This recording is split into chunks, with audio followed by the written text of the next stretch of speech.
everybody, and how are we all doing today? It is Sunday, the 15th of March, 2026. It's just gone 6 o'clock, and it's time for our weekly get together.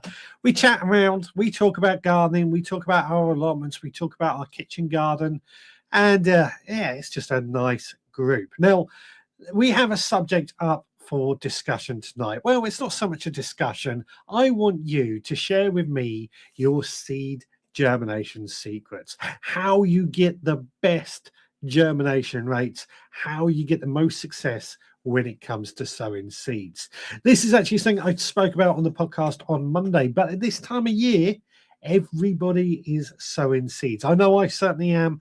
I'm sowing hundreds and hundreds of seeds every day. Hundreds might be a bit of an exaggeration, but you get the idea. I'm sowing lots and lots of seeds. I want them all to germinate.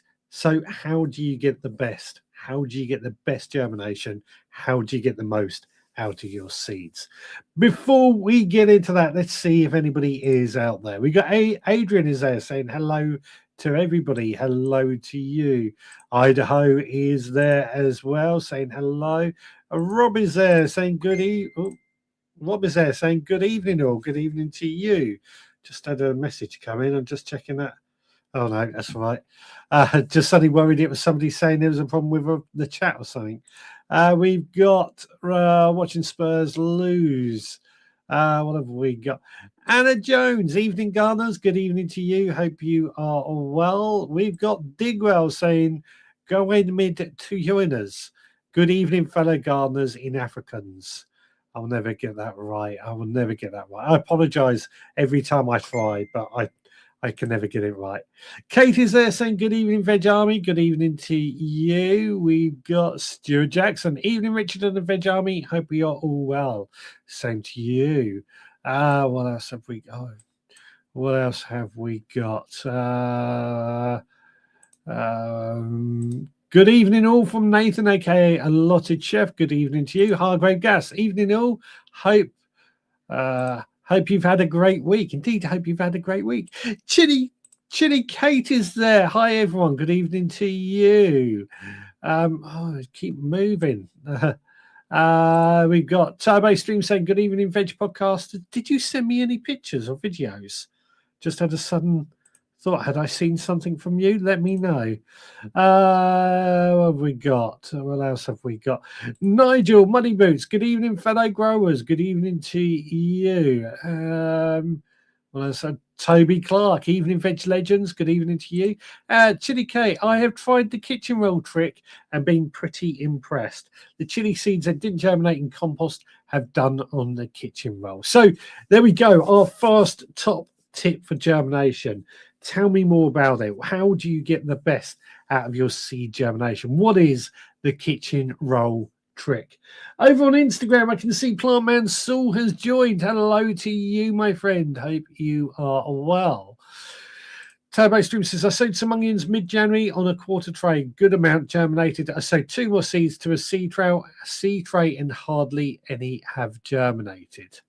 So this is actually a school of thought that I find particularly with parsnips. When you sow a single seed, such as parsnip, in clay soil particularly, if it's not warm enough, that single seed can sometimes not have enough strength to really break through. Why is my phone? It should be on silent.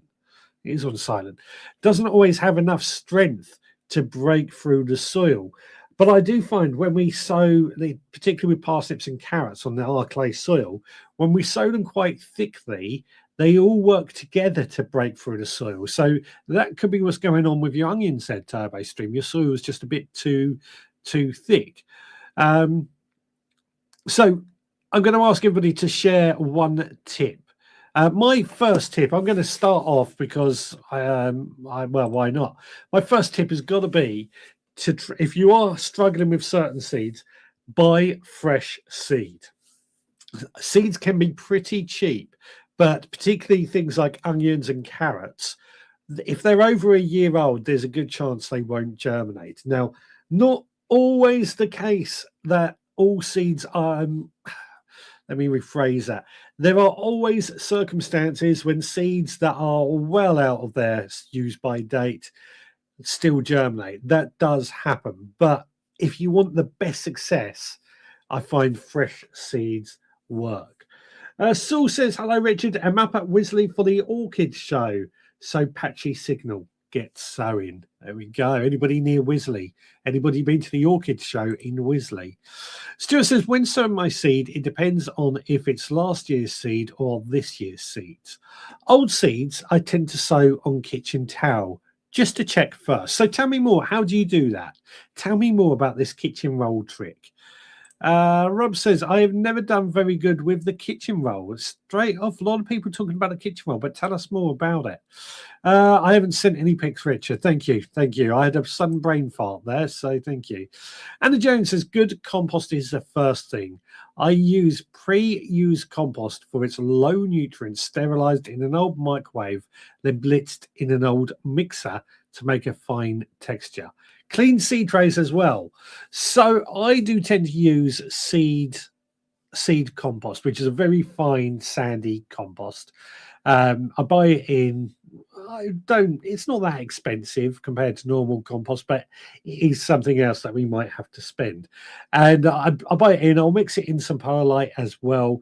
But because it's quite fine, I find that seeds, when they germinate, with all that energy that it takes to break through the soil, has an easier time, and its roots can get around the soil quite easily as well. So you could just use multi-purpose compost, just need to sieve it quite well so there's no large lumps. But that takes time. That does take time, and it's boring time, I find. So I like to try to focus my energies where I feel they need to be. So I use seed compost.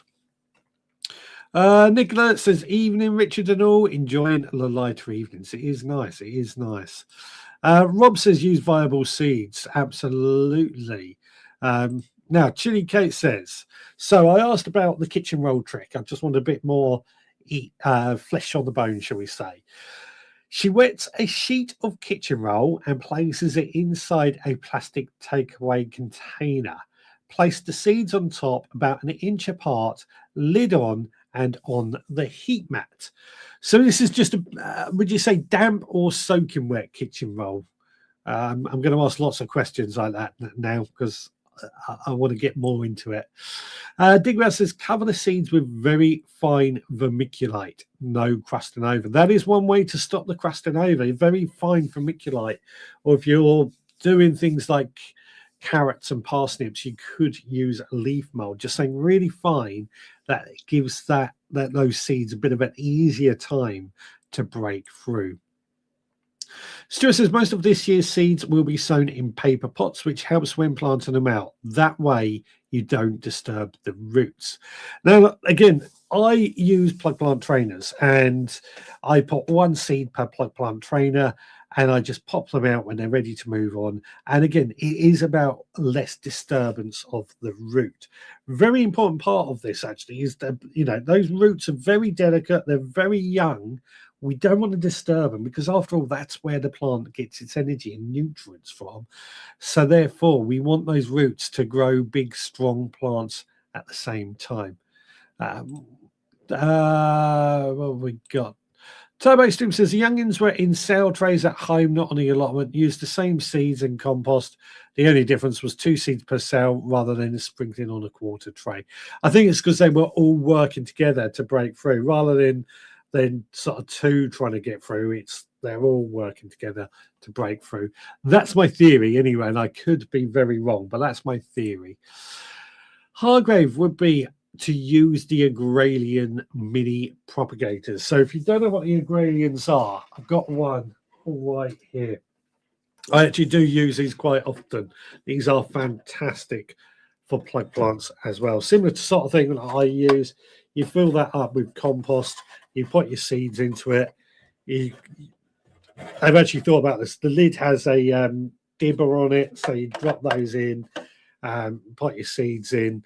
And then this is a bad example because I've not quite set it up right. Let me pop it out. Let me get it just right. He says. Oh, it's not coming very quick. There we go.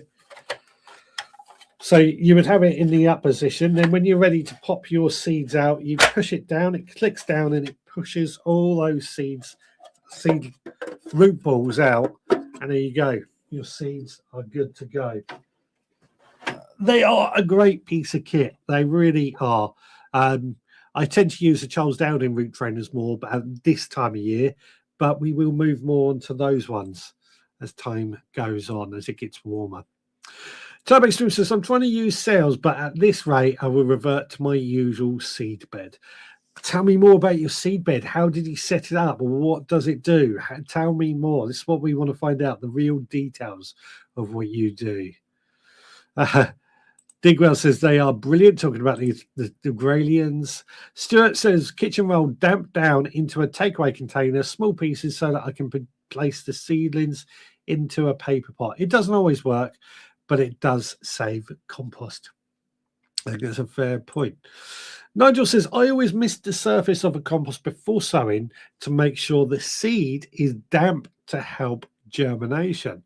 There we go. That's a good tip. This is something this is what I want to get into, all these different tips and tricks that you do to help your germination rates.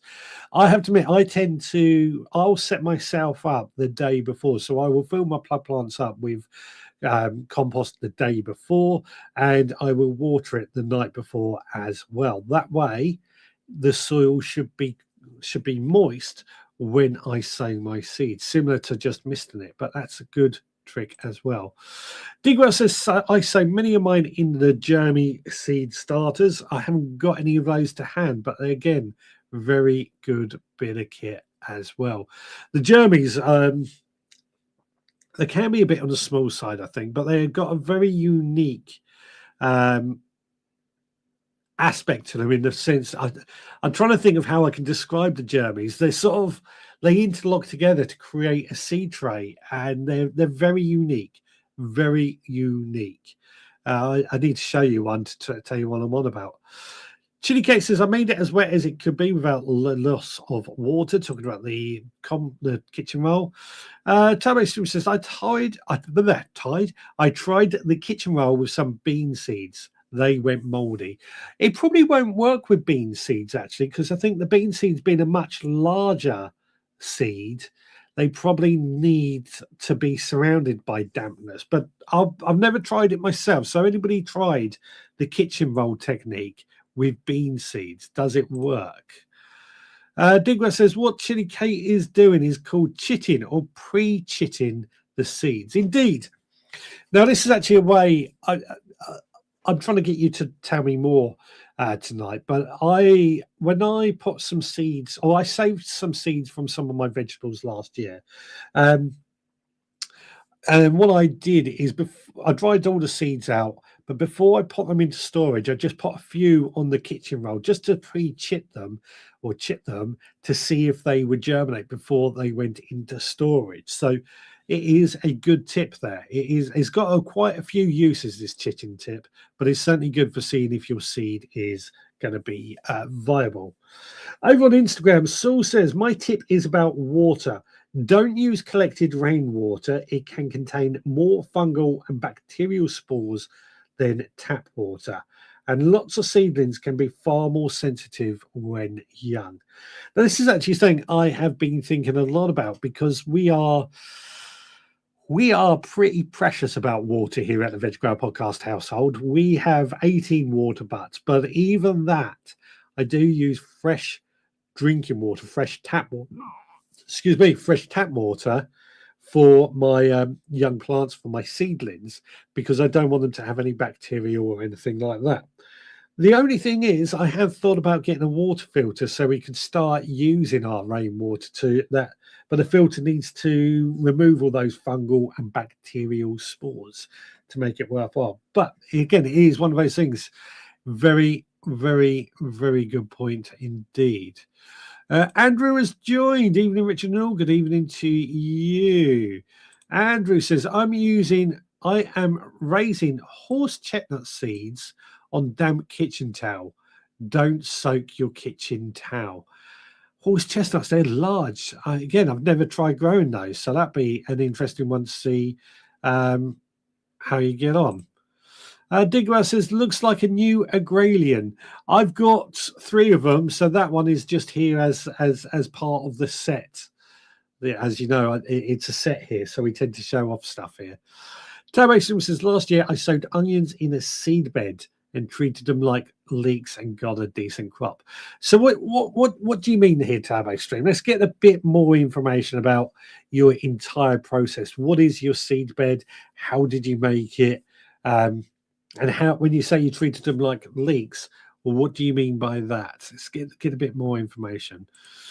Chili Cake says, I haven't yet decided when I need to transfer into pots. So here we go. Here's a question for everybody then. If you are chitting your seeds to get them off to an early start, how do you decide it's time to transfer them into pots? How do you decide that? Let us know in the comments your thoughts on that. How do you decide? Nigel, tend to sow my onions and peppers in quarter trays or 7 centimeter square pots and then prick them out into cell trays. Now, this is actually something I think is quite important, because I sowed my onions into plug plants and it was a lot of work to do that. Really annoying, because the onion seeds are quite tiny, and well, we need to grow a lot of onions to be self-sufficient. I worked out, I think we're looking around 200 to 300 onions to be self-sufficient, probably more if you want to factor in certain other things. So when you're trying to do that from seed and you're doing that on plug plants, it does take a long time to sow those seeds. Not so bad with peppers, because you're probably only doing 8 of those in one go. But if you're doing your onions and you're doing, as I say, a couple hundred of those, it takes a long time to sow. Digwell says, I prefer to pop the plugs out one at a time, as I seldom sow 49 seeds of same variety, so different germination rates.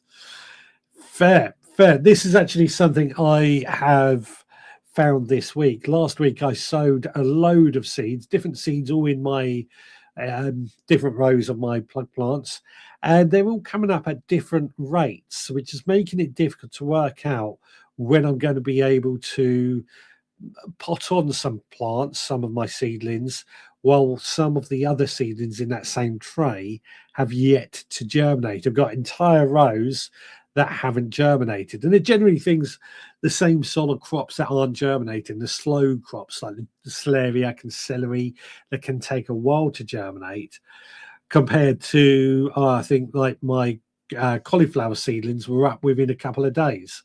So it's a bit tricky trying to manage everything like that, isn't it? Anna Jones says, if you use your own saved seed, sieve out the chaff that might start to rot and cause the buildup of fungi and bacteria. Again, this is actually a very, very good point. Something seedlings are very susceptible to fungi, bacteria, and so on. And what we want to do is really try and protect them as much as we possibly can. So one of the things, as I said, I'm really into saving our own seeds a lot at the moment. I want to save as many seeds, or try and save as many seeds, because it's going to bring costs down, isn't it? The more seeds we save from our own plants, the more money we save, and therefore the more chance we have of being more successful in the growing season. Over on Instagram, Lexi Floral Fanatic has joined. Welcome along. We're talking about, or getting people to share their seed germination tips, how you get the best germination out of your plants. Rob says, I sowed a lot of my tomatoes and peppers in the Jiffy 7s this year. Those are those expanding, are they queer? But those expanding sort of pots. A lot of people talk about those. A lot of people have a lot of success with them. Funny enough, the person I was thinking of right there, Digwell, says the same sort of thing. Turbo Stream, I made a bottomless cold frame, made a drill in the soil, and sowed the onions in the pre-watered drill. Left them to it and transplanted the seedlings to the final position. So you took a cold frame that had no bottom, you placed it on the soil. Did you do anything to the soil? There is a reason I'm asking this, Tab. I want to know if you added sand or anything like that, just because I'm thinking of doing something similar. So I want to know more. I know it says I use peat-based seed sowing mixing cells on a heat mat with small grow lights. Now, this actually brings me up to one of my other tips that I wanted to share with you is about the use of heat or heated propagators. I have quite a collection of heated propagators now, and they all get used. I've got heat mats as well, also all get used. But they provide those seeds with just a bit of bottom heat to get them started. One of the key things that tells a seed to germinate is temperature. It's like an activation signal for the seed to start to grow. So we can cheat nature by bringing in these heated propagators. And I actually find I get much better germination rates by using heated propagators. Warms up that soil nicely, and it encourages the roots to grow at the same time. You do have to be a little bit careful. Some plants might find it a little bit too much heat once they start going, but again, you can work things out for that. Nigel says runner beans will chit on a kitchen roll, need airflow now and again. Okay, I've never tried runner beans, so let's see. Chili says bean seeds. I remember doing a school in jar with a kitchen roll rolled up and the seeds between the damp kitchen roll and glass. Okay, Digwell says, yes, beans work on tissue paper. Remember growing them around the outside of a jam jar filled with blotting paper at school. What we've got, and Idaho says, I germinate beans and peas on kitchen roll in Ziploc bags. So there we go. There we go. A lot of you are saying that you can germinate beans and things with kitchen roll. Whoever, I can't remember who said they had trouble with doing it. They said it rotted. So what could be going on there? What's causing those bean seeds to rot when using the kitchen roll? Saul says Lucy Chamberlain swears by heat mats and soil warming coils. Yep.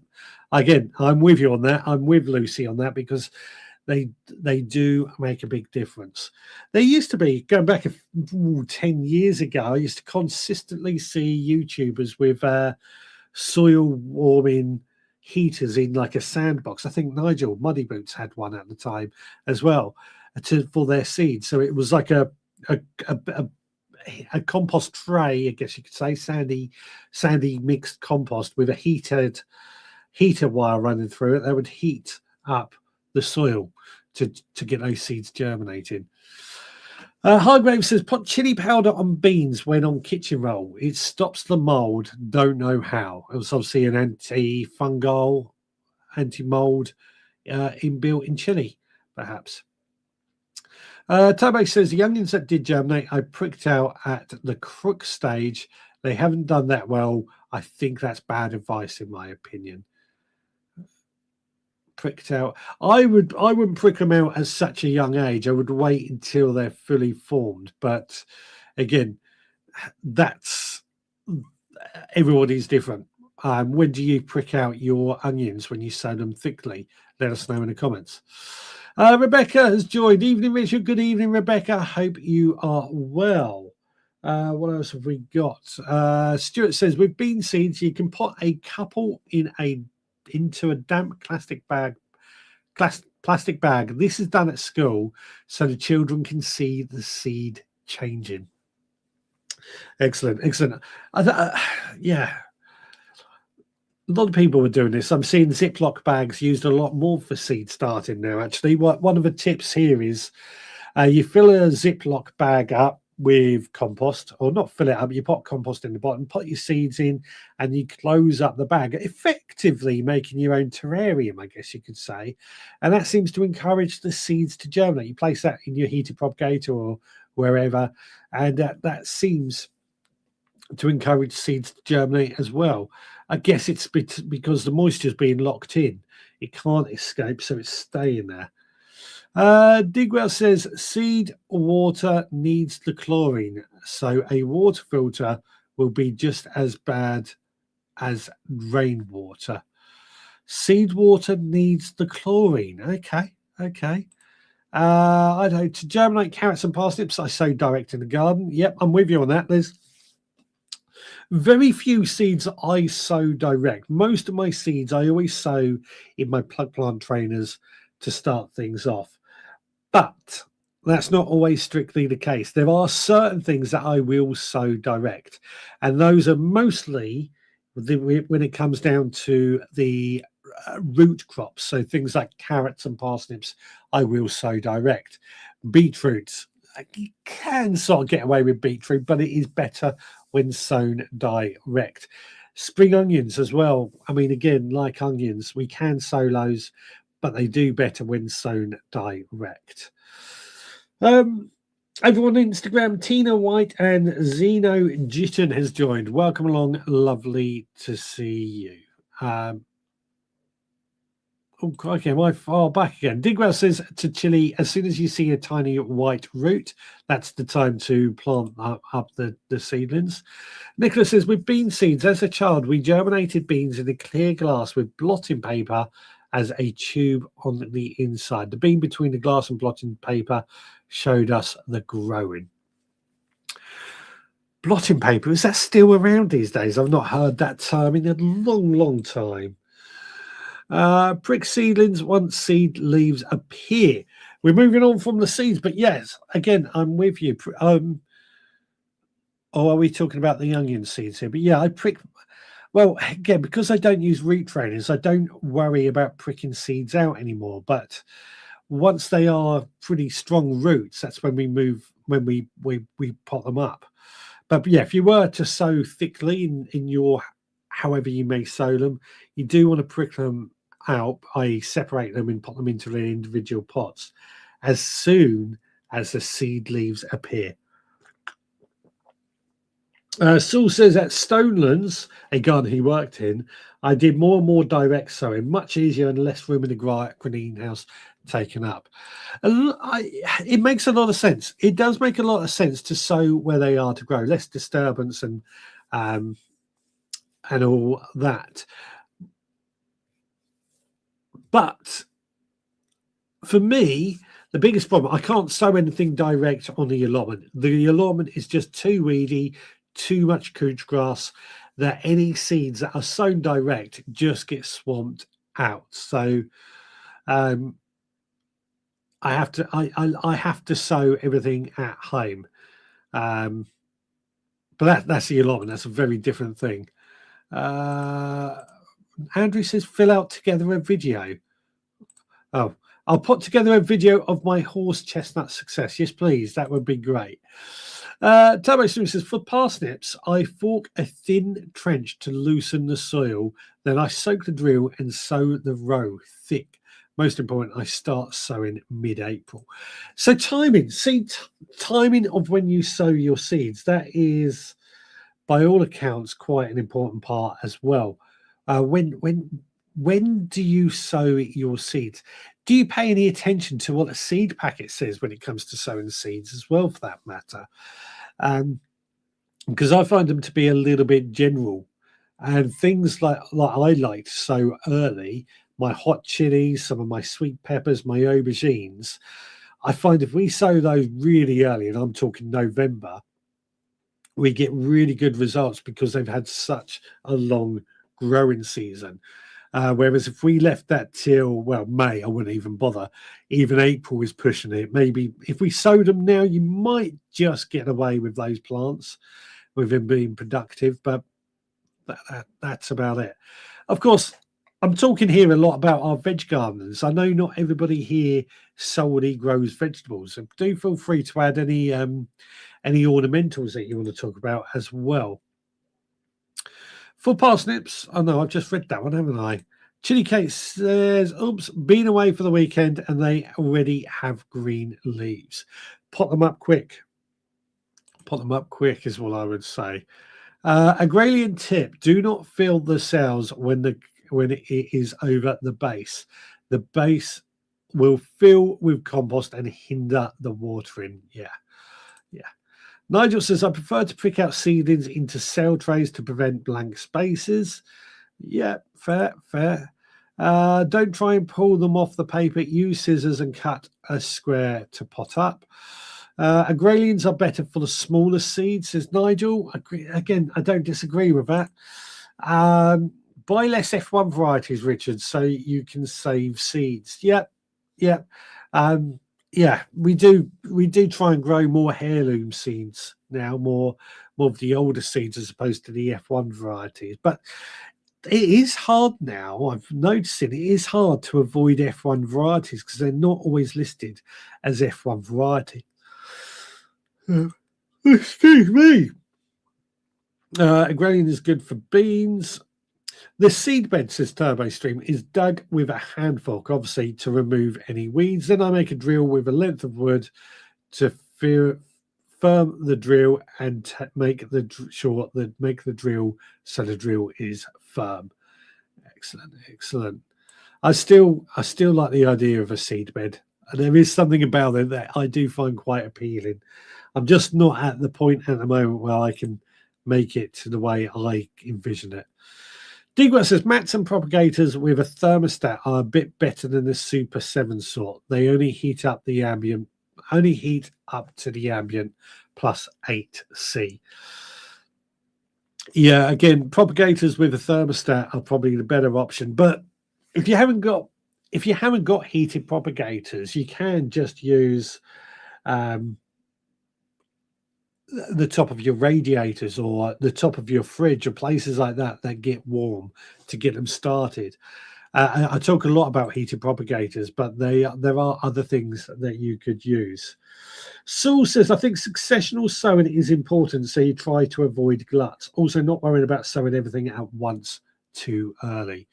Actually, that's a good point. We were talking about seed germination, but actually talking about successional sowing, that's a subject in itself. How often would you sow certain seeds? I've spoken about this on the podcast, like things like what was I going to say? Lettuce or cut and come again salad crops. I sow about once a month or every 3 weeks. So we sow quite a few of those in order to keep the harvests coming in. Scott says, even in veggies, are there any plants I can grow? Oh, sorry, not Scott. Sorry, that's Beddoes. Sorry, Beddoes. Even in veggies, are there any plants I can grow that will power my car? Biodiesel. If you've got a diesel car, that is. I don't know how they make it, but that would be what you need to think of, biodiesel. With the cost of it, it's going to be cheaper. Digwell says, then you can set the thermostat up for correct temperature for the variety, e.g. 27 degrees for chilies, 15 degrees for brassicas, and so on. Again, I was saying earlier that some of my cauliflowers they're getting a bit too warm. They're growing a bit too strong where they are because they are in the heated propagators. They're growing far too strong. And, I say strong. They're growing at quite a rate bigger than they should. So because they are too warm. Probably could get away with sowing those without heated propagators now, as long as they're indoors. Nigel says, sandbed with a soil warming cable and a rod thermostat. The Vitapod is a cleaner and more versatile option. Crikey, am I that far back? I'll catch up with them in a minute. Do the jam jar thing. After sowing the onion seeds in the now moist drill, I cover them with sieve soil and firm slightly with a thin bit of wood I use to make the drill. Keep the soil damp over the next few weeks.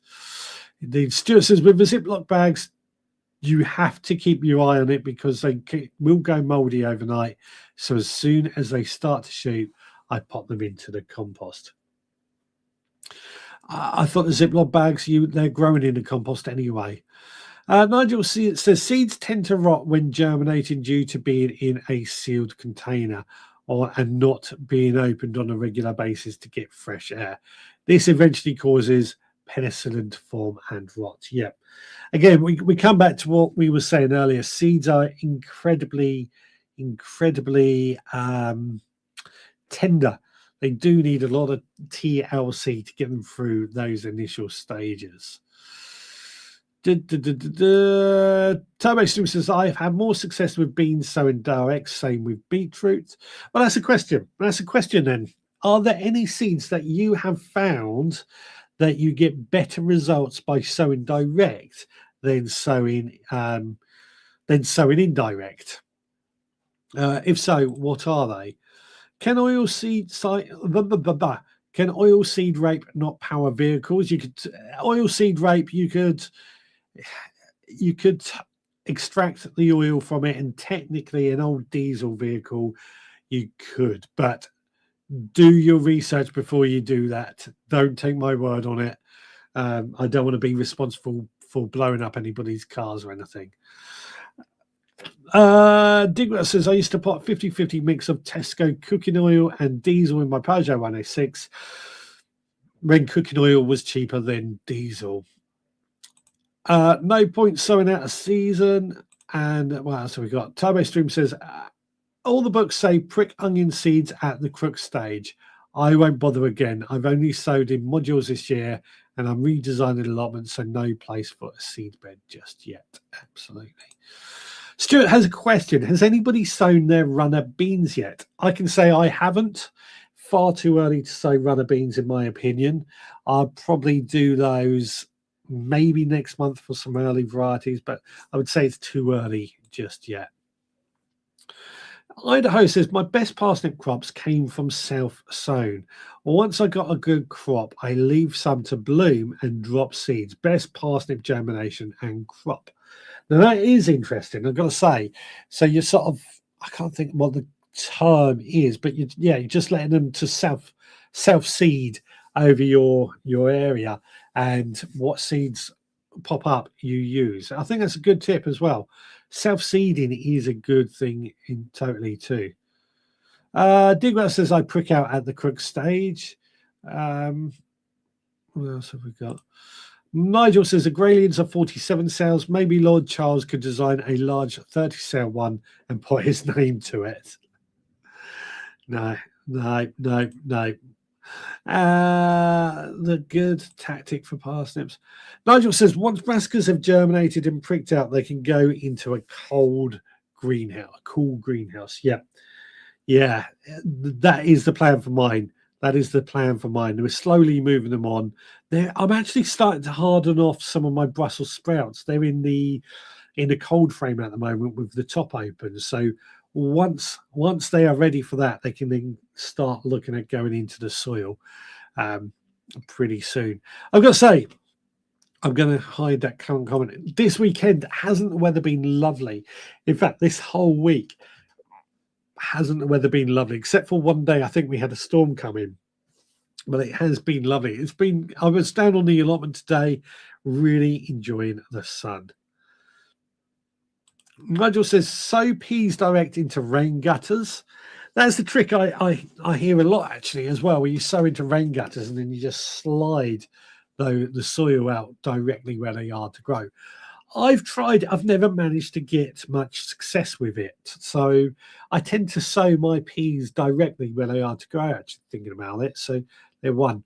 I've got a load of overwinter peas in one of the beds here at home under the cloches, which are doing fantastic at the moment. I probably could take away the cloches next weekend, but they're doing fantastic. We've got a good lot of peas this year. Peas are one of those staples we want to get lots of this year as well. Stuart says, part of our science is to sow seeds in different mediums. So we use compost, kitchen towel, and then nothing in the bags so the children can see the difference. Excellent. Rob says, next month for beans. Digwell says, sowing in cells or plugs is okay for seedlings that hate handling, like beetroot. They used to be sown directly only in the old days. Yeah. There's lots of things that in the old days, a lot of things were sown directly, I think. Very little.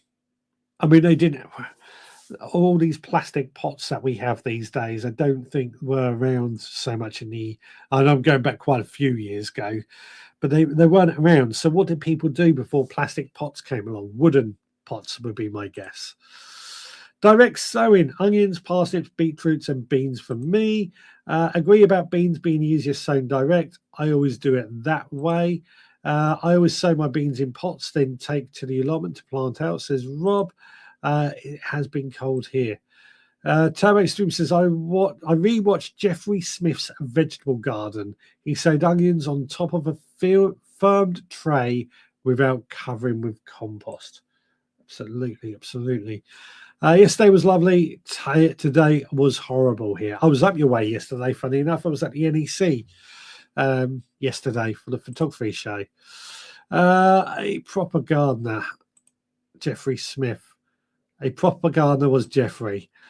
One thing that stands out in the comments is that we all have our own method that works for us. This is always the thing. This is always the way. And this is why I always want to hammer home. Everybody has their own way of doing things. There's no right or wrong way. And I embrace that. I embrace everybody's uniqueness and different ways of doing things. And I want to see and hear about it more because I think everybody has their own way. As I said earlier, I tend to use plug plant starters for most of my seedlings. Turbo Stream has his seed bed. Chili Kate has the kitchen roll method. Has anybody got any other methods they want to throw in? In the meantime, what do you think on that? And the questions that I keep asking, let's have a look. I tell you what, let's go to Croatia because Andrew is going to share with us about improving his soil. Hey Richard and the Veg Growers Army. I'm in the village, as I mentioned on the podcast, the live show on Sunday.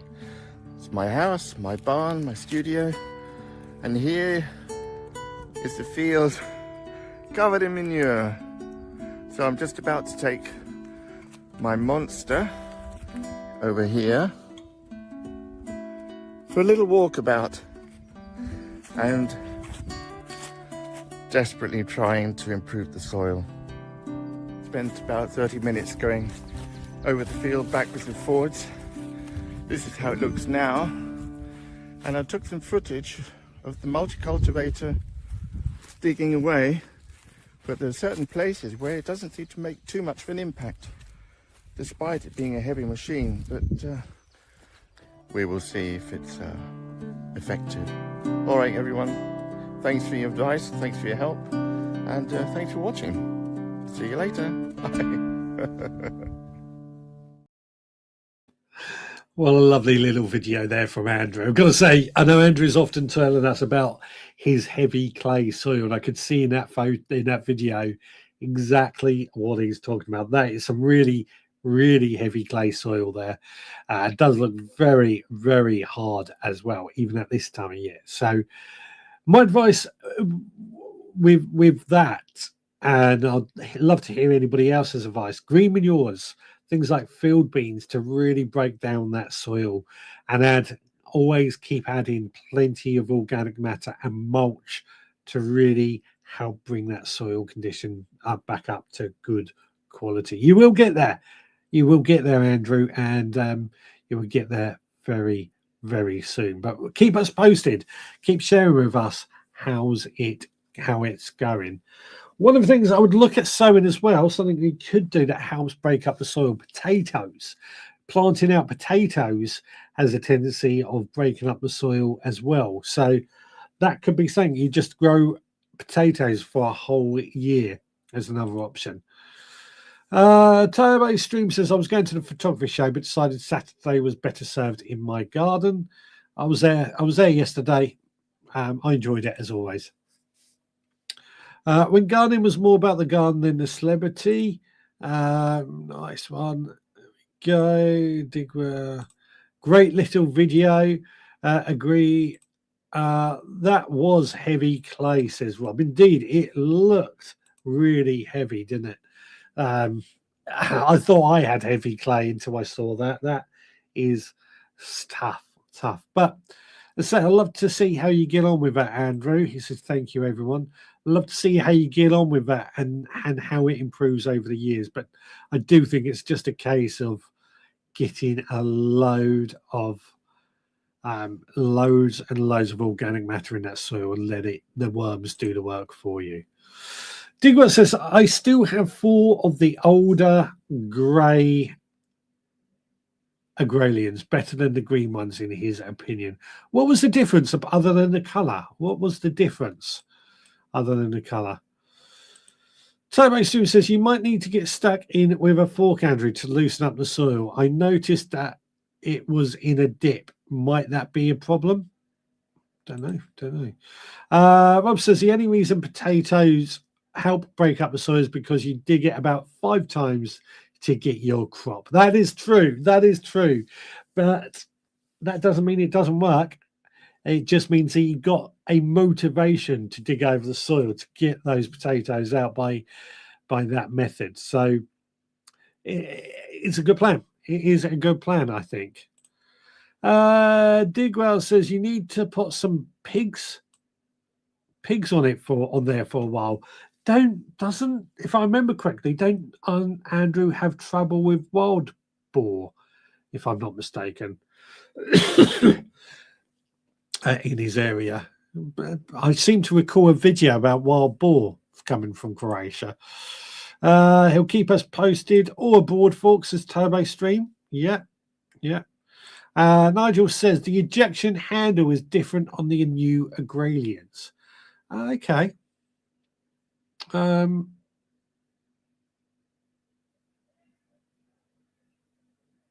Okay. Interesting. Better lid with a bigger vent, easier to release the tray from the base. Okay. So there is a different. Let's talk about the agralians there. Right. Anna Jones says, see the broad fork on YouTube. They look really good for clay soil. That might be an idea. It would make sense. A broad fork to basically, as I understand it, there's sort of more there to get air into the soil, but that definitely would work if you're getting frosts, I guess. Andrew says, I think I'm going to grow some plants to let nature do what nature does best. Absolutely. It's all about letting nature do what it does best. Which brings me quite nicely on. I haven't made a video of this, but last week's mission was to decide what I was going to do with this, my bird feeder. And if you don't remember, last week we were discussing whether or not we should be feeding the birds, and based off the back of that video. Well, I've made a decision, and I'm probably going to keep that one here for in the studio for the time being anyway. But out my garden, I do have several bird feeders. They are going to stay. We're going to continue feeding the birds. I made my mind up during the week that it still sat like with me to be the right thing to do. So I'm going to continue feeding birds. That was my decision. I got off the fence, as I called it. Excuse me. We'll do that. Turbo Stream says field beans would be my choice on clay soil. Yeah, field beans are good. I'm so windy tonight for some reason. Field beans definitely would be my choice for breaking up that clay soil. It's got good deep tap roots that really work their way down into the soil and break it down. So absolutely. Andrew says, I have trouble with deer. The wild boar tend to keep the distance. Okay. Yeah, I mean, anything you can do to help would be a good thing. Digwell says, have you ever tried pelican? Tastes lovely, but a heck of a pill. I tend to agree. I tend to agree to try broad beans. Broad beans work similar to field beans, but yeah, broad beans would probably work if you like broad beans, as if you like. From the cook along, from the mission. The cook along was I'll show you that in a minute. And Nigel's put a mission in. Show a video showing seeds in the agrarian for the viewers who are not familiar with them. Maybe continue a few weeks later to show how the plugs are released. Yeah, that's a good mission. If you win, it is in there. What are you, Steve? Right. I've caught up with the comments, thankfully. Right, so another tip that I have when it comes to seed sowing um, is I water when we've sown our seeds. I place them in my heated propagators. Whenever I'm watering my seeds, I water into the tray. I don't water the seeds themselves, but I water from below. Basically, I let that water be sucked into the compost from below. And that is a very important tip, I think, because what that does is it enables the seeds to sort of, well, when you water from above, the water basically moves and rushes around those seeds, and it means they lose their hold. They lose their connection with the compost. So I find that watering from below gets better results. And on that note as well, making sure the seed is in good contact with the compost too, as well, is another good tip. One of the things that farmers would do is they roll their fields to make sure the seeds are in contact with the soil. So we want to make sure the seed is in contact with our compost as well. Rob has never tasted broad beans. You're missing out. I love broad beans. Absolutely love broad beans. Nicholas says, when I had pigs, they were incredibly breaking and clearing land, brambles, bracken. I think what Nicola's saying there is that when she had pigs, they were really good for clearing bracken and brambles, clearing land, which they are known for because they do have that sort of foraging effect. They do dig into soil. They do really rummage in the soil to remove the roots and things.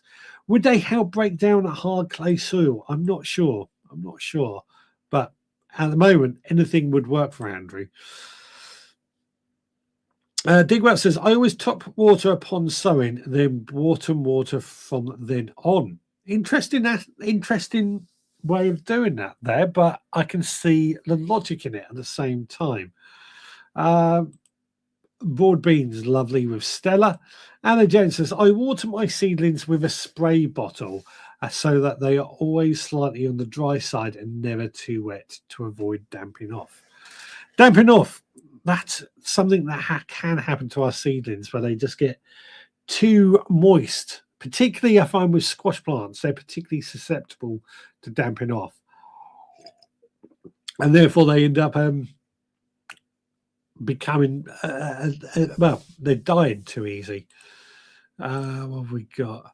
Turbo Stream says, a few years ago, I walked into the weird forest. They had pigs clearing the brambles to restore the forest floor to a more natural state. Absolutely. I'll tell you what is good with Stella, the dustbin. Same watering method there.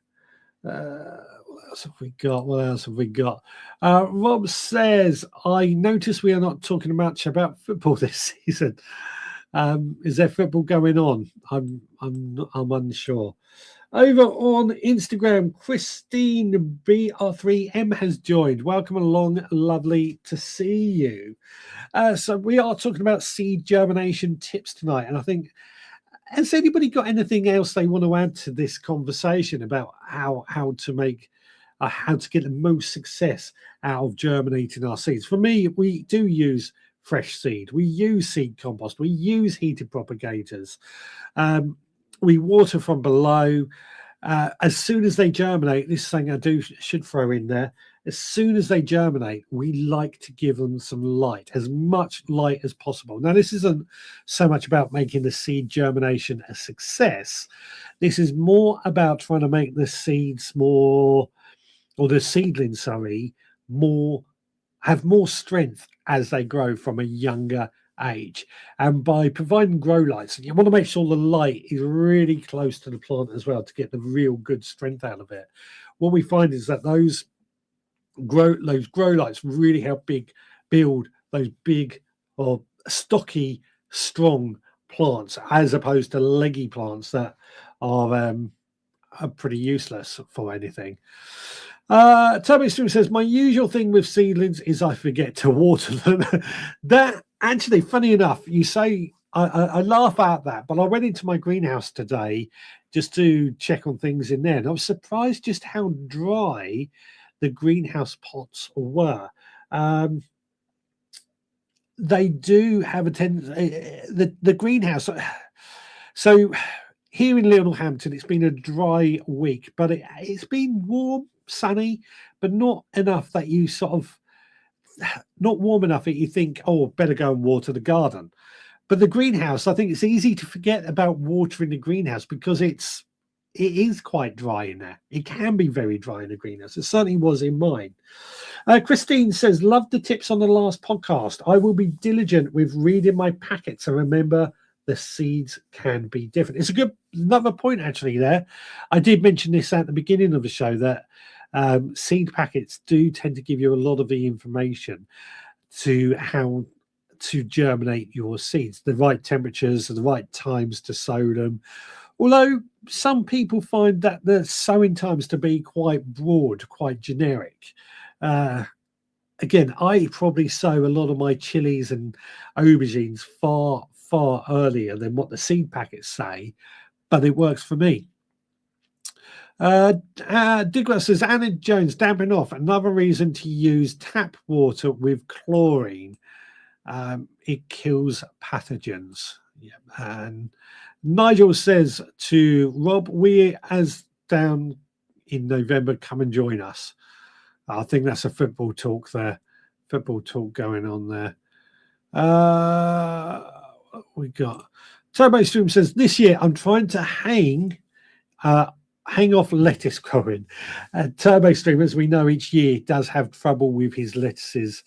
But he's found the loose leaf kind are too limp. I prefer a crisp variety, so trying out some different varieties this year. Lettuce, I mean, yeah, lots of different types of lettuce, isn't there? Do I have a particular favourite type of lettuce? I can't say I do. I just like cut and come again salads because they're so easy to grow and easier to harvest in some ways. Nicholas says, we do all these things to germinate seeds. Nature never has it so good, yet self-seeded seeds do well, and generally in nature, it's amazing how nature keeps plant trees and weeds keep sprouting. It's a good point. When we get volunteer plants, they always seem to do better than any seeds that we have sown ourselves. For example, I quite often, where I've had tomato seeds, either in my compost or something like that, I've had them just suddenly sprout up in the garden where I haven't sown them. And pretty quickly, they're getting some really good flowers on them, really, really quickly in their growth. So it's like volunteer potatoes as well, where you haven't quite removed all the potatoes from the soil. One's left behind and it grows on its own. Why is it they grow better? What is it about those that encourages them to grow better? Digwell says, also brush the seedlings with your hand daily to improve the stem strength. Install an oscillating fan. Again, this is another thing that is a very good tip when it comes to our seedlings. When we have our seedlings growing in a controlled environment indoors, they do have an easy life. But if you go along with your hand, and I do this quite often, go along with my plants, just wafting my hand over the plants, and it encourages or strengthens the stem because it's acting like the wind. It's blowing those plants around, and it just improves the strength of those stems to stop them from being too weak. And then when they go outside, they've got a bit of strength to really cope with being blown around more. Tomo Stream says, I brought a packet of Lola Rossa in Asda the other day. What's happened? I've just had a warning that, well, I've just been disconnected from Instagram. We've been going for an hour, but that's weird. That is weird. That's never happened before. That's completely confused me. I'm annoyed about that. Good tip, Digwell. That's completely blown me out there. Nigel says, yes, airflow is often overlooked. I agree. Rob says, sure was, mate. I think we played the best for a few weeks now. Nigel. That's annoying. That's annoying. I'm going to quickly go to my cook-along video where I investigate what's going on with Instagram. Okay, so for this week's cook-along is we're not cooking something that you and I could eat. It's for the birds, although I guess technically we could eat it. So first of all, got some bird seed in this little jar. Hopefully you can see that. Let me bring it up to the camera. And then lard.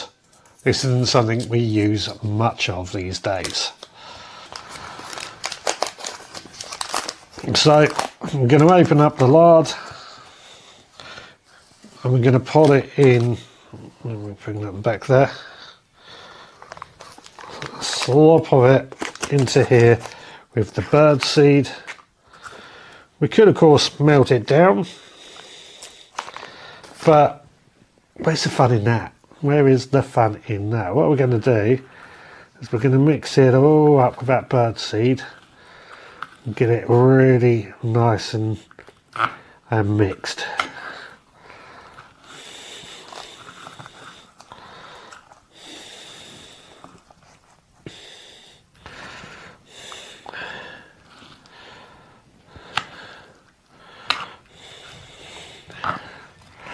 Reason I'm not melting the lard down, this lard is fat at the end of the day. We melt it down, we get it hot. What does it do? It cooks the seed. Now, you can of course let it cool for a bit, but like I said, why make life easier for ourselves when we can do things a little bit harder and use less energy? I know many of us are probably worried about inflating gas prices and what have you, so we want to try and, I think we're getting there though. I think we are getting there quite nicely. Just give it a good mix up again. I think we've got that lard just about right. It's actually softening up as we go as well, so much that I'm gonna really get my hands into this and give this a good mix now.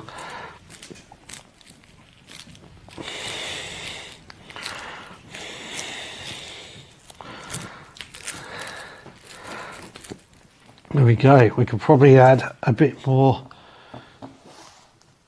seed to that, but you get the idea. We have ourselves a fat ball for the birds.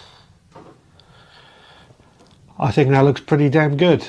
But is that mission accomplished or mission failed? You let me know in the comments. Back to studio. Well, I don't know what's happened with Instagram. I can't get it back up and working. I think I did see somebody say I froze for a second here on YouTube as well. That one there. I have no idea what happened. That's weird. And I don't know. But it was spot on the hour. I've known for a while that they normally limit it to an hour, but we go on longer than an hour here by about half an hour. Anyway, that was our fat bird, bird cake made. Was that mission accomplished or mission failed? Nice, easy one to do, I've got to say. Not something I would eat, but lard is something I use every now and then in the kitchen anyway, but it's overlooked, I think. It's a good fat. Good fat. What have we got? Hope we didn't miss a sneeze. No, there's been so far no sneezing, although there has been a lot of other noises coming. Instagram need 50p in their meters now. That's weird. That is weird. Yes, it glitched on YouTube as well, so I guess Insta threw the uplink. Must have done something there. Is Darth back in the building? It certainly is. I have felt your presence, as DV said at Christmas. It looks like one of my dumplings. Richard, how are you going to hang it up? I will put it into just one of my feeders that is already hanging up, as opposed to hanging up the fat ball. Basically, I haven't got it, but you basically drop it in through the top.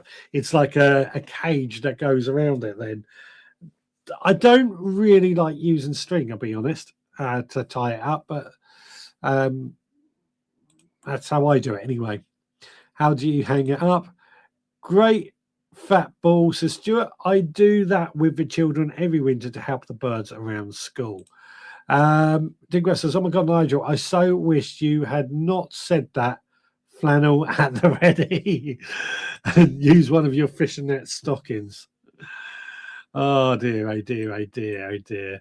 That's annoyed me about Instagram, I'll be honest with you. But hey ho, we don't get many viewers on there. It was that Christine and Saul were pretty active over there.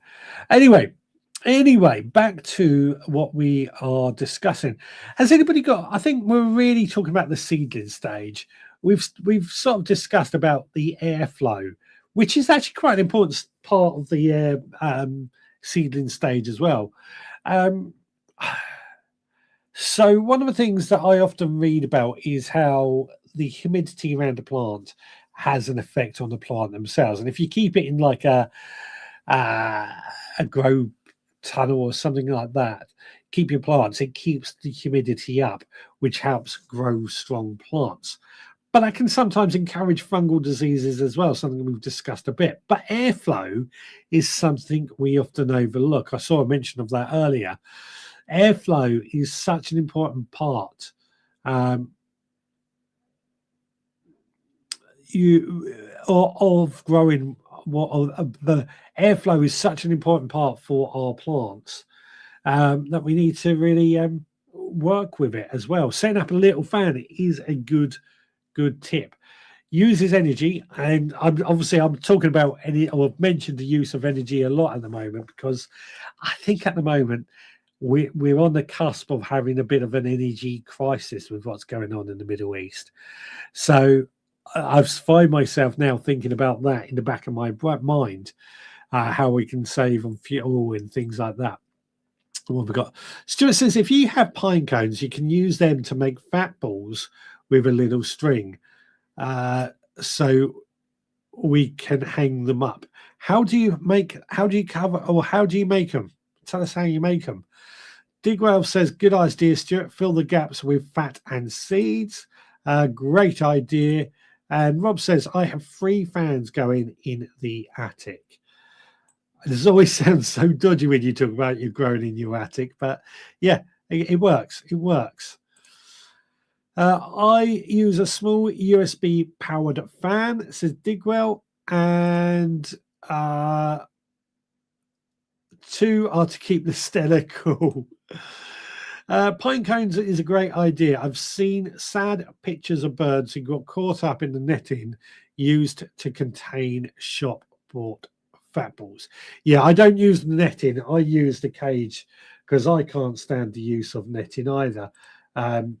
Again, that's another thing. I've just realised I haven't pushed out the photo yet, the photo slide.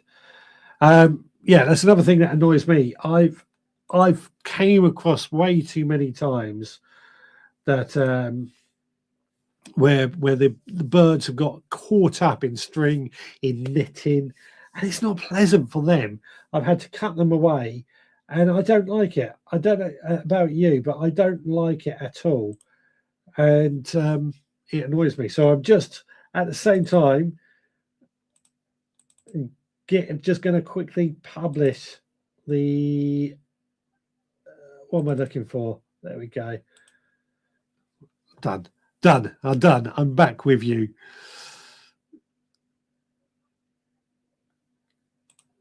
Right, what have we got? You know me so well. Right, Turbo Stream says, do we take too much care of our seedlings?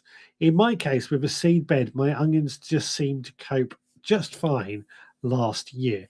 It's a good question. Are we a bit too precious with our seedlings? Do we have a tendency of trying to make them mollycoddle them too much. It's a fair point. Totally fair point. Stuart says, mix the fat and seeds together, then push the mixture into the gaps.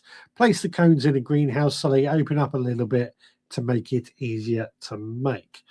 Okay, so you just take that fat ball I made and you just push that into a pine cone, and then we see how it goes. Turbo Extreme says, I still think we sow seeds too early. The later sowings seem to catch up just fine. Now, this is actually a very, very good point. I did an experiment when I was still with my parents, lived in my parents' house. So in my teenage years, I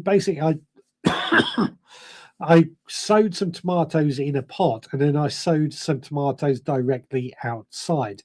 And I found the ones that were directly sown, my soil was much better there, but I found the ones that were directly sown actually caught up with the ones that we sowed in the pot. So do we sow things too early? Yes, I think we do. The thing is, in this country, we sometimes need to, because we don't have that long growing season, particularly with things that we've imported, tomatoes, chilies, aubergines. They come from much warmer, much more southerly climates. So therefore, they don't necessarily, they struggle to catch up, or because they don't get that long growing season. Crops that we can get away without are probably onions, lettuce, and things like that. But certainly crops that are tender, is that the right word? Yeah, tender crops, they need a long growing season. Digwell says monofilament netting is okay. It is the ones with woven strands that catches the bird's claws. Yeah. Well, the one that I found, I don't know what type it was, but basically it got wrapped around the bird's foot. So the net itself, it just got wrapped around several times. The poor thing had to cut the netting away to try and get the bird out. Poor thing. I'll never forget that. Chilies don't catch up, says Rob. I'm with you on that. And Digwell says, I've been harvesting tomatoes outdoors in November for the last 2 years. I have as well. But they haven't survived the winter. We haven't been able to overwinter them. Tomatoes in their natural habitat, they actually last through the winter. They are a perennial in their natural environment. Just here in the UK, they do die back. They won't survive the winter. And for that reason, that's why they need that long growing season as well. Long growing season, is that the right word? They need a bit of a head start. Digwell says monofilament mesh is stiff. Okay, so you could use that chicken wire, I guess, would be better. I don't like chilies, Rob, says Turbo Stream. And what else have we got? Digwell says, or onions. Still got carrots to harvest. I've still got carrots as well, funny enough. I've been sowing some more carrots, but I'm still harvesting carrots, still harvesting parsnips and leeks. Carrots seem to get away. Beetroot as well seems to be doing quite well in the ground over winter. So, yeah, I can't explain it. I can't explain what's going on there, but we definitely seem to be able. Well, carrots are biannual, aren't they? They do tend to survive the winter, so they do okay. What have we got? I love onions, but can't grow them, Digwell. I got loads of carrots to harvest. Excuse me. All this lack of sleep is catching up with me at the moment. Right. Let me get. No, wrong one. Sorry. I was trying to get rid of that.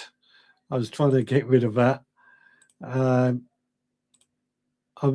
to go to the photos, but as I said, I've just got to upload them quickly. Where are we? This has been very chaotic in this last bit now. Rob says, we're keeping you up, Richard. Not so much you're keeping me up. It's, well, I was up at Oh, I'm up early all the time at the moment. I seem to be waking up. I don't know if anybody else has this. I seem to be waking up with sun when the sun's up, and it's making me. Well, I find it rather difficult to get back to sleep once it's light. You need a grandpa nap, Richard. I probably do. I haven't had a nap this afternoon. That's the other thing. When I'm not working, I seem to take naps these days, and that's not good. That's not good. Anyway, shall we have a look at your photos? Because I think we've got a good lot of photos this week. So first of all, Rob, he shared these photos of his peppers, and look at those roots. They are fantastic. I think they look fantastic. What's your secret there, Rob? What has helped you get some really good root growth on those peppers? What have you done? Please do share with us. Nigel, he's also shared some of his young plants. We're talking about onions quite a bit tonight. Well, here are his onions, which I think they look fantastic as well. They seem to be doing quite well. He's also got some celery down in the corner just behind where I am. And up at the top, are they aubergines? Let us know. Let us know what they are. The chilies, they've been very busy on their plots. They've shared with us a plot shot from the 1st of March, but they've also been doing a bit of work on the flower garden at the same time. Hopefully in the comments they can tell us more about what's been going on. Lawrence, he's got this long chit on his potatoes. This is always the risk with potatoes. My ones have not chitted, I'm rather pleased to say, but potatoes do have a tendency to chit. And this is why I've always said that if they're going to chit, you should control it. That's why you need to give them plenty of light and keep them cool. You get these long chits when they're too warm and not enough light. Now, Stuart has learned the hard way that the holes in these pots may not be as open as they need to be. And I think he found that some of his plants were just not losing any of the water. They were flooding because they didn't have enough holes. Easy rectified, but something to think about at the same time. Now, Nathan has also spotted his first asparagus is emerging. It's that time of year, isn't it? We're keeping our eyes out for everything that is coming through the ground, everything that we want to eat. Asparagus is one of those crops that I really, really look forward to every single year. Love asparagus, absolutely love asparagus. And we're going to eat so much of it. So much of it. I can't wait. Now, some humour. This is something I've hinted at a couple of times tonight. This comes in from Digwell. He took this girl on a date. Some are really expensive, so went to a petrol station. It is that way, isn't it? It is that way. Which brings me up to something I sort of want to discuss a bit next week. And it's all to do with, so what's going on in the Middle East has an effect on us vegetable gardeners. Now, you know I hate scaremongering. I'm not going to be doing that.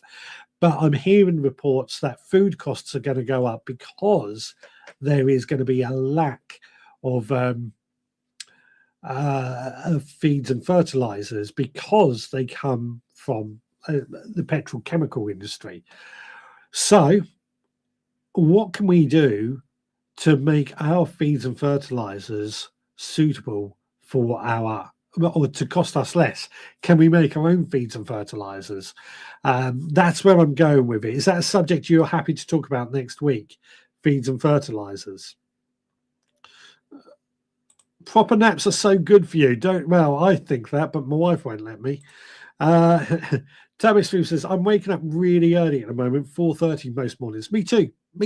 It's annoying. Absolutely annoying. Harvested carrots, parsnips, beetroot, swede, leeks, potatoes, and turnips last week when I moved plots. Absolutely. These last 2 weeks have been up very early. Yeah, I've been like that. And Chili Cake says, I sowed some very late carrots and have been very shocked by their size. Have they been good? Have they been good? Nigel was up at 5:30 to watch the F1. Yeah, I was up at 5:15 yesterday to go up to Birmingham. There we go. Right. He also says, Nigel also says, aubergine black beauty. That was those aubergines that in that photo. Love aubergines. Love aubergines. I've got so many growing. Can't wait to get into them. Chili Cake says, looking forward to lots of pollinators on a flower bed this year. Yep, I'm with you on that. I've sown nasturtiums and marigolds in order to give myself plenty of pollinators this year as well. That's just naming a couple. I've got quite a few that we're growing. Chits can be snapped off and they will reshoot. They can, and you can actually plant those chits to get more potatoes, but I shouldn't have said that. Single seed potato challenge. Rob says, all I use to help the roots is mycorrhizal fungi.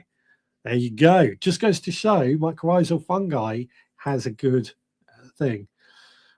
Too many Stellas. Amanda's joined. Even in all, sorry to be just joining now. I look forward to catching up tomorrow. Hope you are all well indeed. My spelling is rubbish. So's mine. So's mine, don't worry. Turbo Stream says, I bought some of those little propagators. There were no holes in the cells. Useless. Yeah, I've heard a lot of reports on them. But you know me, I like being frugal, but I'm sort of avoiding cheaper products these days. I've got enough cheap products. They don't last. I'd sooner spend a little bit more, but things that last these days. Mine to Rybert. Good for me, says Digwell, talking about that. Any excuse to pop prices up. Yeah, absolutely. Anna Jones says, yes, good topic. Stuart says, that sounds a great topic for next Sunday. May talk about how we can make our own feeds. Yeah.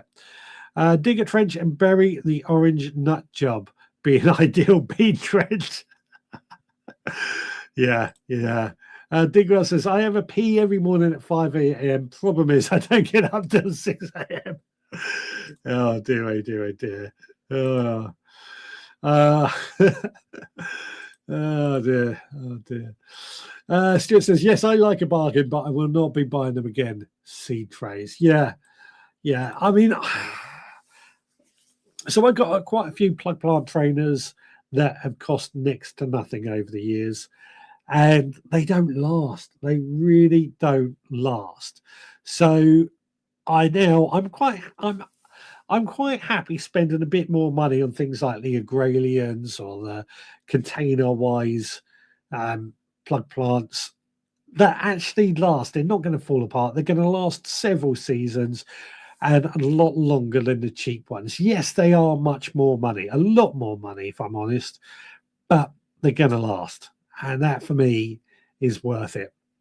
By the way, we have had one mission come in for tonight. #mission. We have had a cook along. Oh, I can't remember what they were now. I haven't seen. I must have missed the cook along. So if anybody can remember what it was, then please do. We got. I want to start. I'm going to. Yeah, we'll hit that up now. So the mission, what was?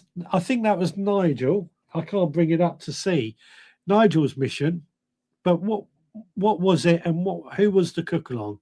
Let me know. My top tip: buy the best you can afford. Yeah, I agree with that as well. Digwell, I missed the cook along too. The cook along this week was the bird seed, the bird feeder. That was what you'd sent me as a cook along, bird cake.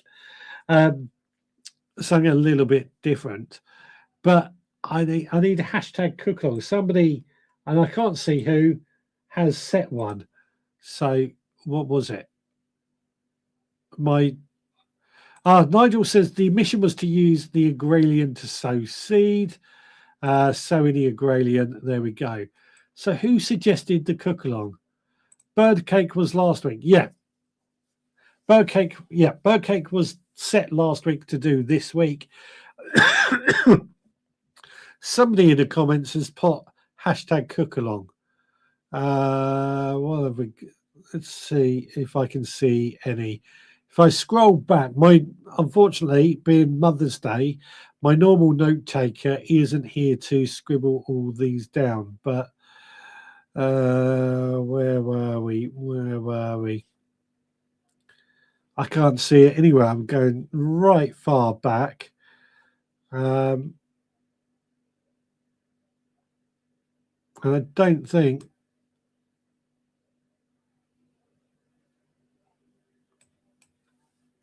I can't see it. I can't see it anywhere. What have we got? Right. Nigel says, I do, but sometimes the neighbours complain. What's that about? Oh, missed something there. Digwell, I thought you just did the bird cake. Yeah, that's all. That was the cook along. The mission was to decide what I was going to do with this week. And I'm going to be using it basically. Well, not that one, but I'm going to continue feeding the birds. Get up earlier while they are still sleeping. Yep. Tarmac Stream says, I've not seen a cook along hashtag yet. I'll tell you what, if somebody pots, because somebody has pot it there, somebody has put one in. If somebody else just, there we go, Digwell has come up with a second one. So I'm waiting for that to come up. It looks like, Digwell, you've done it because it's not came up. Let me try it.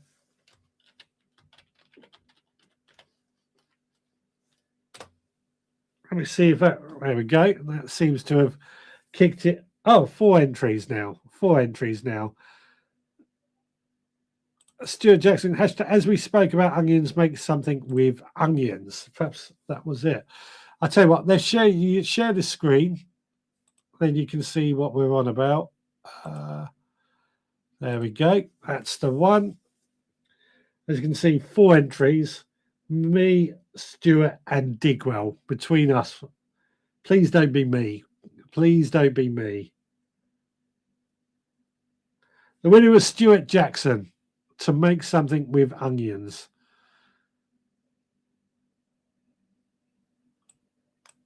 Make something with onions. We can do that. We can do that. Right. So we're going to be cooking with onions next week. We're going to be showing you how to use the agrarian plant trainers. And next week, we're going to be talking about how we can make our own plant feeds and fertilizers. As I said, we know what's going on at the moment. We know there's a lot of bad things going on in the world. I don't want to be getting really don't want to be getting into that sort of scary stuff that could be going on. But if it has a knock-on effect that it's going to cost us money, we need to look at it. Right. It is very nearly 7:30. By the time I close it down, it will be done. Turbo Stream says, I tried it, Andrew. It was horrible. How about a French onion soup? I love French onion soup. I'm not going to make that next week. Anyway, right, it is now 7:30. Thank you so much, everybody, for joining me. This has been an interesting conversation. Talk about seed germination. Next week, feeds and fertilizers. So if you've got any videos, any photos you want to send in, then please do. We'd love to see them, hear them, and so on. But get your ideas ready, get your notes taken. We'll be looking forward to hearing this discussion next week. Right, guys, you take care. I'll speak to you again next Sunday at 6. Bye for now.